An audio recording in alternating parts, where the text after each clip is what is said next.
કર્માષ્ટકની સુધરાય. બધા જ કર્મો પ્રભુના આલંબનથી તૂટે. જાણે અજાણે એમની આજ્ઞાનું આલંબન પકડી લો એટલે તૂટે.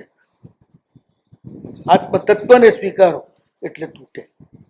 માત્ર આત્માને નહીં, આત્મતત્વ. જ્યાં લગી આત્મતત્વનું આવે છે ને શ્રીમાની,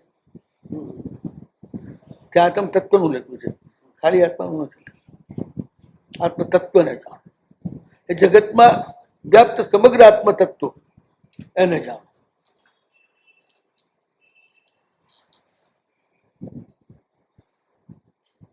એમાં જ આ રાજચંદ્ર વાળાને બધા માર ખાઈ જાય છે. હું શુદ્ધાત્મા છું, શુદ્ધાત્મા છું કરીને જ એમાંથી ભ્રાંતિ થઈ જાય છે. દાદા ભગવાન છે ને, એમની ચરણ વિધિ થતી હતી. એ ચરણ વિધિ એટલે એ બોલાવે ત્યારે જવાનું, પછી એમનો અંગૂઠો જે છે એ મોઢામાં લેવાનો, જમણા પગનો.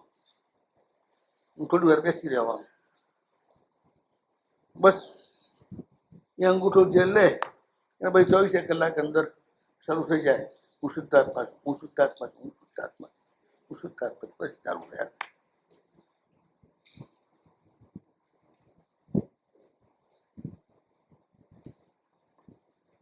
જેમ કોઈ આગ જોઈને ગાંડો થઈ ગયેલો હોય ને, પછી 24 કલાક એક જ ભ્રમણમાં આગ લાગી, આગ લાગી, આગ લાગી, આગ લાગી, આગ લાગી, એ જ ભ્રમણમાં રહે. પછી સંમોહન છે ને એક જાતનું. આ બી સંમોહન, ઓટો સજેશન જેને કહેવાય.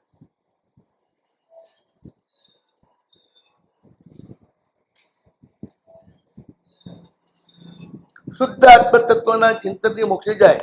પોતાના આત્મતત્વ શુદ્ધ છે એવા ચિંતનથી નહીં. શુદ્ધ આત્મતત્વ એટલે સિદ્ધ પરમાત્મા, શુદ્ધ આત્મતત્વ છે, એના ચિંતનથી મોક્ષે જાય.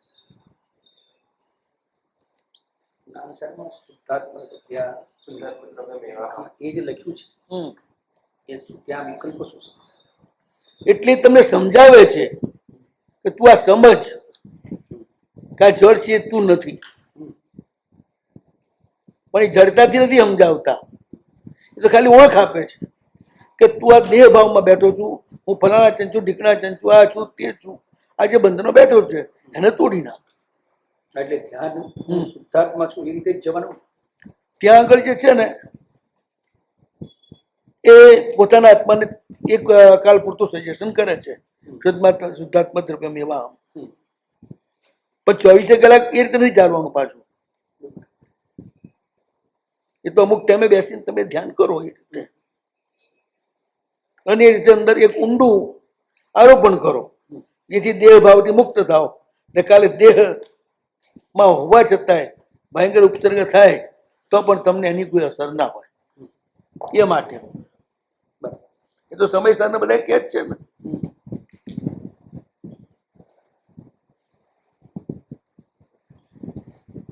આત્મદ્રવ્ય મારું શુદ્ધ જ છે, પણ કર્મના ઉપાધિથી અત્યારે હું જકડાયેલો છું. એ પણ હાથ રાખવાનું છે.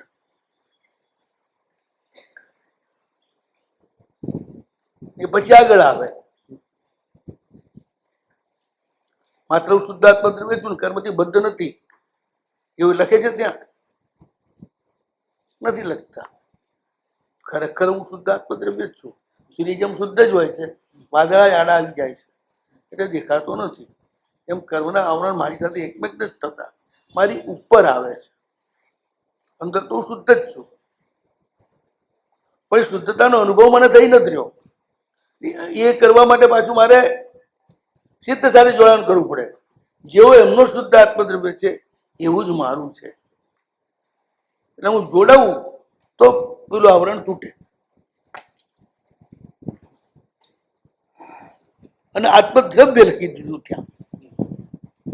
દ્રવ્ય લખ્યું એટલે બધા આત્મા આવી ગયા.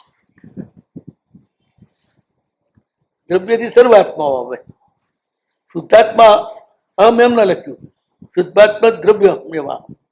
હું આત્મદ્રવ્ય તરીકે હું શુદ્ધ છું. બીજા પણ મારી સામે પણ જે છે એ બધા શુદ્ધ આત્મદ્રવ્યો જ છે. શુદ્ધ હોય બધાને શુદ્ધ જુએ ને, બધા સાથે એવો વ્યવહાર કરે. એકલો જ પોતે એવો ન કરે. જરા શુદ્ધાત્મ ત્રિયોવાળા જે છે ને એમની વાત જે ના માનતા હોય એ બધા એમના માટે મુસલમાન.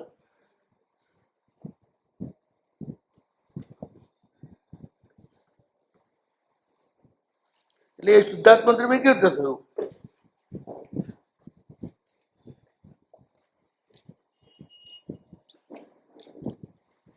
અને એ પણ એકાંત તો છે જ નહીં. વ્યવહારમાં શુદ્ધાત્મ દ્રવ્ય મેવામ નથી ગણવાનું, નિશ્ચયથી શુદ્ધાત્મ દ્રવ્ય મેવામ. તો નિશ્ચય દ્રષ્ટિ તો હૃદયમાં કરવાની છે ને, પણ વ્યવહારમાં સી રીતે કરશો? ત્યારે તમે બદ્ધ જ છો એ સમજીને જ ચાલો. બદ્ધ છો માટે પેલું લક્ષ્ય છે, છો નહીં.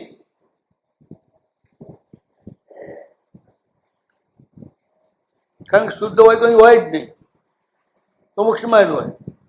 એટલે લક્ષ્ય તરીકે તમને પકડાવે છે. તો આ લક્ષ્ય પકડ કે શુદ્ધાત્મ દ્રવ્ય છે. સંસારના કોઈ પણ ભૌગોલિક પર્યાયો એ મારા નથી અને હું એનો નથી. એ તો કરવાનું જ છે ને. એ કોહમ નક્તિમાં નાસ્તિમાં કરશે ત્યાં પણ એ જ છે. કોઈ પણ પર્યાયના ભાવો મારા નથી ત્યાં પણ એ જ વિચાર કરવાનો છે. પર્યાયોમાં ફસેલા પણ કોઈ મારા નથી. શુદ્ધ આત્મદ્રવ્ય જ મારા છે. હું શુદ્ધ છું અને મારા પર શુદ્ધ આત્મદ્રવ્ય જે છે એ જ મારા છે. પર્યાયમાં ફસાયેલા કોઈ મારા છે જ નહીં. એકોમ નાસ્તિમાં ખર્ચિત એમાં પર્યાય દ્રવ્યથી વિચારવાનું છે. હું એકલો છું, કોઈ પર્યાય મારા નથી, કોઈ પર્યાયનો હું નથી.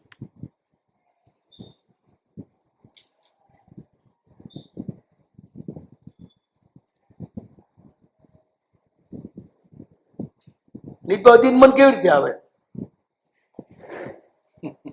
કોઈ પણ વ્યક્તિ એકલી પડી જાય, દુનિયામાં કોઈ મારું નથી અને અધીન રહી શકે?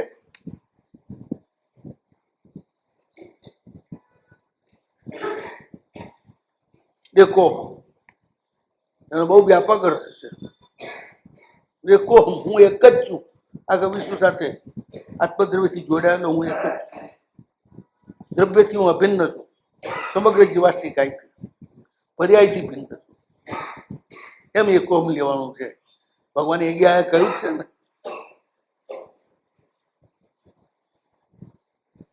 એક વિરાટ અસ્તિત્વ ઊભું થાય છે એમાં, સમગ્ર જીવરાશિ સાથે એકતાનું. એ રીતે એકોહમ છે. એકોહમ અમે કોઈ જુદા જ નથી. જીવ બધા એક જ છે. પર્યાય જ બધાના જુદા છે. પર્યાયથી નીકળી ગયેલું દ્રવ્ય એક જ છે. એકોમ નાસ્તિમાં કશ્ચિત નચાહમપી કશ્ચિત. આત્મા કોઈનો છે જ નહીં. આત્મા માત્ર આત્માનો જ છે. અને જે પોતાનું છે એમાં કહેવું નથી પડતું. પોતાનું ન હોય એમાં જ કહેવું પડે આ મારું છે, આ મારું છે, આ મારું છે. તમારું નથી માટે. જે પોતાનું છે એમને કેવું નથી પડતું આ મારું છે, આ મારું છે, આ મારું છે. એટલે એ પણ વ્યાપક અર્થમાં છે કે અધીન ભાવ લખી દીધો ને એટલે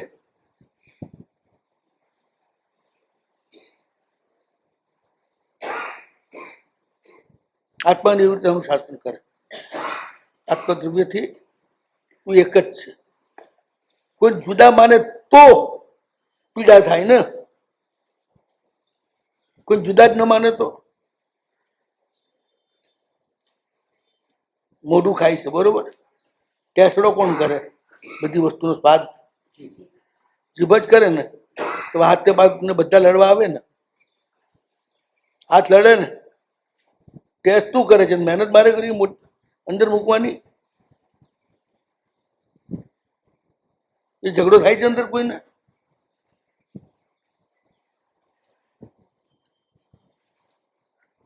કારણ કે એકતાનો ભાવ છે ને. હાથ ને પગ ને માથું ને જીભ ને મોઢું ને બધા એક જ છે. કોઈ જુદા નથી. એટલે ગમે તે એક ક્રિયા એકની એ બધાની થઈ જાય છે. એવી રીતે જેમ દેહમાં એકતા, પરિવારમાં એકતા, છોકરાને માન મળ્યું, માય હરખાય ને બાપે હરખાય, એને મૂળે આપણું જ છે ને.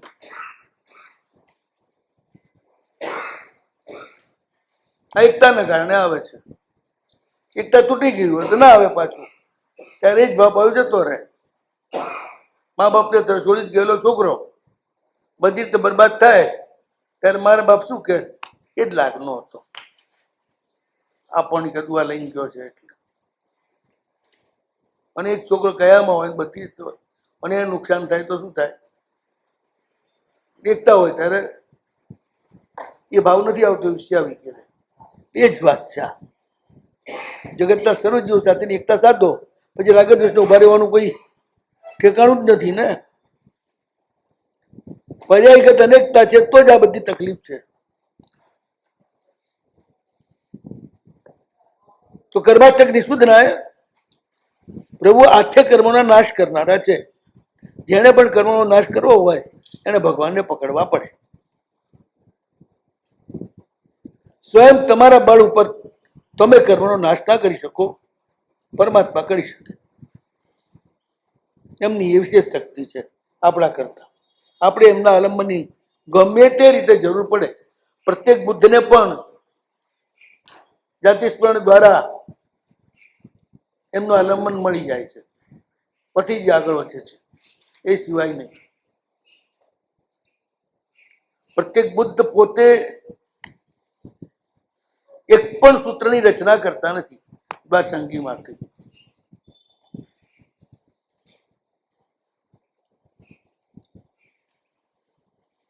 આગલા જન્મનું જે યાદ આવી ગયું શીખેલું એના આધારે જ એ પ્રવૃત્તિ કરે છે. એટલે પ્રત્યેક બુદ્ધ કહેવાય, સ્વયં સંબુદ્ધ ના કહેવાય. કોક પણ નિમિત્તથી પ્રભુ સાથે એમનો સંબંધ બંધાઈ જાય છે એટલે આગળ વધી જાય છે. માટે પ્રત્યેક બુદ્ધ.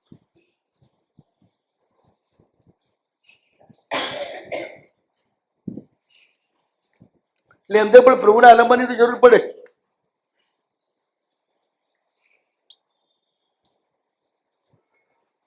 કોઈ પણ રીતે વલકલ ચીરીને પૂંજતા પૂંજતા જાતિ સ્મરણ થયું. ગત જન્મનું જે પાલન કરેલું હતું એ યાદ આવી ગયું.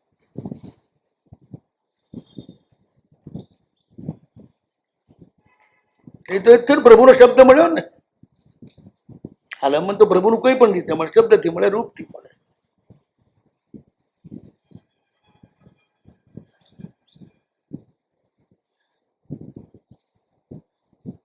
કર્મક્ષયનું કારણ સૌથી વધુ શું? કાય ઉત્સર્ગ. બરોબર. પણ કાય ઉત્સર્ગમાં કરવાનું શું? શૂન્ય થવાનું. વિશુદ્ધ પરમાત્માની જે ચેતના છે એ ધારા જે સમગ્ર વિશ્વમાં વહી રહી છે, આપણામાં પણ વહી રહી છે, પણ આપણે સંવેદતા નથી. એને સંવેદવાની. દેહભાવ તૂટે તો જે સંવેદી શકાય, દેહભાવ ન તૂટે તો ન સંવેદી શકાય. એટલે મુદ્રા તમને બતાવી, જે મુદ્રા દ્વારા દેહભાવ તૂટી જાય. મુદ્રા કઈ છે ખબર છે? બે પગ, શરીર ટટ્ટાર, બે પગ વચ્ચે બેલેન્સ થયું, આગળ 4 આંગળ, પાછળ કંઈક ન્યૂન, એકદમ બેલેન્સમાં ઊભું રહેવાનું. બે હાથ પણ બરોબર સીધા ઉભા રહે એટલે એકદમ બેલેન્સ થઈ ગયું. બેલેન્સ થયું દેહનું એટલે સમત્વ આવે. સમત્વ આવે એટલે શું થાય? ચંચલ જે આત્મતત્વ છે એ સ્થિર થાય. એ સ્થિર થાય તો શું થાય? એમાં શુદ્ધ આત્મતત્વનું પ્રતિબિંબ પડે, એટલે પરમાત્માનું પ્રતિબિંબ પડે. એટલે કાયસર્ગમાં જ થાય છે, પ્રભુનું પ્રતિબિંબ પડે છે આપણું. અને સૌથી વધુ કર્મક્ષયનું કારણ બને, સૌથી વધુ. કાયસર્ગ એ છેલ્લામાં છેલ્લી પ્રકૃતિ આપણી છે કર્મક્ષયના કારણભૂત છે. 12 તપ છે એને નિર્જરામાં જ ગણ્યા છે ને, નિર્જરા તત્વમાં જ. છેલ્લાનું છેલ્લું એ છે. પછી શુદ્ધ ધ્યાન. ચેતનાનું અનુસંધાન કેવું હા, માં એ થઈ જ જાય છે ચેતનાનું અનુસંધાન. તમે મુદ્રાથી ઉભા રહો બિલકુલ હાલ્યા વિના, અને તમારી આંખ સ્થિર હોય એક જ જગ્યાએ, એટલે ચેતનાનું અનુસંધાન થાય. નવકાર જાપ વગેરે કરવાનું કે કાંઈ નહીં? એ તમે અત્યારે આપણે લોકો છીએ ને, વિના આલંબન ટકી શકતા નથી. સીધું જ પરમાત્માનું જેમ સમજાવું તમને, પ્રાણ ઓક્સિજન છે ને એ આખા હવામાં છે ને, આખી હવામાં છે ને, બરોબર છે. પ્રકાશ પણ બધે જ છે ને, પણ તમે માત્ર આંખ દ્વારા જ એને પકડી શકો છો. ઓક્સિજન નાક દ્વારા જ પકડી શકો છો. છે આખા શરીરને સ્પર્શતો, પણ તમે ગ્રહણ માત્ર આનાથી જ કરી શકો છો, એ સિવાય નહીં. એટલે આમાં શું છે કે પ્રભુ સાથે સંબંધ કાયોત્સર્ગમાં શું થાય છે, આખું શરીર પ્રભુ સાથે સંબંધ કરવા માટે ખુલ્લું થઈ જાય છે. પણ એ ન કરી શકો તો શબ્દનું અનુસંધાન કરો. એટલે લોકો સૌ વગેરે તમને અરિયંતે ચોવીસ સંપી કેવલી નામસ્તવ એનો ઉપયોગ આપણે કરીએ છીએ. નામ દ્વારા પ્રભુ સાથે જોડી જઈએ. હવે એમાંય કેમ તો કે અરૂપ દ્વારા અરૂપને પકડવા છે. નામ છે, નામ અરૂપ જ છે ને, ધન્યાત્મક છે, એટલે રૂપ તો નથી ને. એટલે અરૂપને પકડવા માટે આ જે પદ જે છે એ કથનચિત રૂપી છે, કથનચિત અરૂપી છે, એટલે પુલ બની જાય છે. એટલે સીધા પ્રભુ સાથે તમે જોડાઈ જાઓ. બોલ તો પ્રભુ તો પ્રાણ ઓક્સિજનની જેમ સર્વવ્યાપી છે, એમની શક્તિ તો. માત્ર તમે અહંભાવથી મુક્ત બનો, શુદ્ધાત્મા દ્રવ્ય મેવા આમ થઈ જાઓ. આ દેહ એ હું નથી, માત્ર શુદ્ધાત્મા છું. એટલે તરત જ પેલો પ્રવાહ અંદર સર તમારી ભીતર એ ભાવનાથી જ, ભલે તમે શુદ્ધ નથી છતાં એ કરો એટલે ભાવનાના કારણે પણ પ્રભુનો પ્રવાસ શરૂ થઈ જાય. જે આવરણ છે દેહમાં નિજતાની બુદ્ધિનું, એ તૂટી જાય છે. તીવ્ર અધ્યાસ છે, દેહાધ્યાસ. એ દેહાધ્યાસ જ પ્રભુને આપણી સાથે સંબંધ કરતા રોકે છે. આખું શરીર ખુલ્લું થઈ જાય છે પ્રભુના પ્રવેશ માટે. કયો સર્ગમાં એ નથી થઈ શકતું તો નામને પકડો. કે નિર્વિકલ્પમાં જાય એ સીધા પ્રભુ સાથે જોડાઈ જાય. જે નિર્વિકલ્પમાં નથી જઈ શકતા એ શબ્દ દ્વારા પ્રભુ સાથે જોડાય, અથવા રૂપ દ્વારા પ્રભુની સામે કયો સર્ગ કરીને ઉભા રહે, પણ એક દ્રષ્ટિ પ્રભુ સામે કરે સ્થિરતાથી. એ પણ પરંપરાથી પહેલા કાયો સર્ગમાં પણ આપણે કાયો સર્ગ કરીએ ને ત્યારે સ્થાપનાજી ઉપર જ આપણે દ્રષ્ટિ એકાગ્ર કરવાની છે. વિધિમાં લખ્યું જ છે. આંખ બંધ નહીં કરવાની. ના, બંધ કરો તો વિકલ્પો શરૂ થઈ જાય. તમે ક્યારે પણ કોઈ ખરાબ વિચાર કરો ને ત્યારે યાદ રાખજો તમારી આંખ બંધ હશે, ખુલ્લી નહીં હોય. ખુલ્લી આંખે કોઈ પણ દુર્વિચાર નહીં કરી શકો.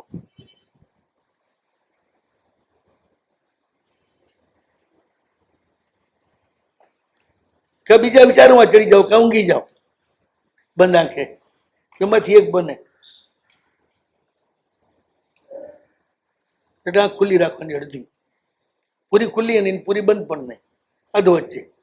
આપણે ઊભા હોઈએ, થાપતાજી નીચે હોય વચ્ચે, લાંબ નીચે જાય ને આંખ, આમ તો ના જુએ ને.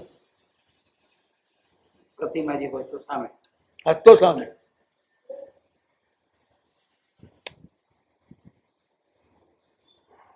ગુરુ હોય તો ગુરુની સામે, એ બધા આલંબન છે. ભાવાચાર્ય ભાવ સ્થાપનાજી, પેલા દ્રવ્ય સ્થાપનાજી એ સ્થાપના નિક્ષેપ છે, આચાર્ય ભાવ નિક્ષેપ છે. એમની સામે પણ કરી શકીએ આપણે. આલંબનમાં એવું છે ને, નિરાલંબનમાં લઈ જાય. પોતે રૂપી હોય પણ આપણે અરૂપી હોય, જોડી દે. એ એમની વિશેષતા છે આલંબન. પ્રતિમાજીની સામે કરે અને ગુરુની સામે કરે તો એના કરતા વધારે લાભ થાય.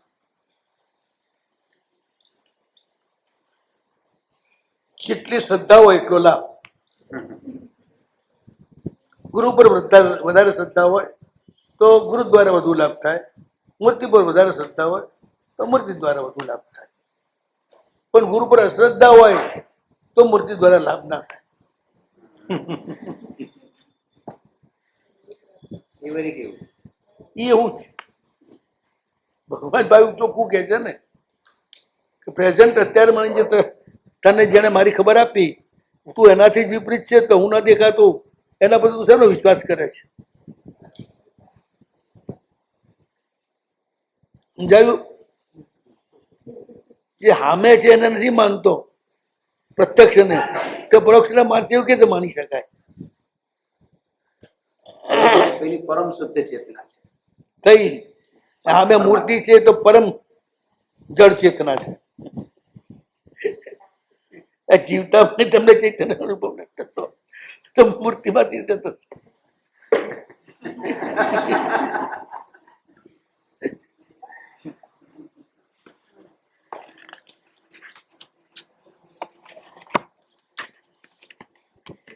હવે એક વખત એક વાત વધુ આગળ કરી નાખી, જવા દો પછી કઈ જણ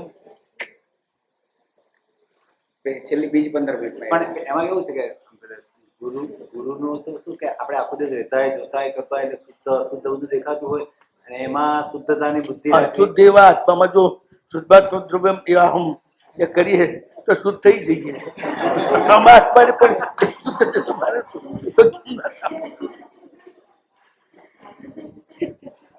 પોતાના આત્માને શુદ્ધ માને, અશુદ્ધ હોવા છતાં તો કલ્યાણ થઈ જતું હોય.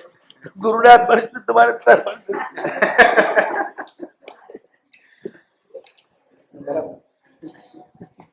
વધારે જલ્દી થાય. પોતાના આત્માને શુદ્ધ આત્મા તો જોર પડે માનતા, પણ ગુરુના આત્માને શુદ્ધ આત્મા માનતા બહુ જોર ના પડે.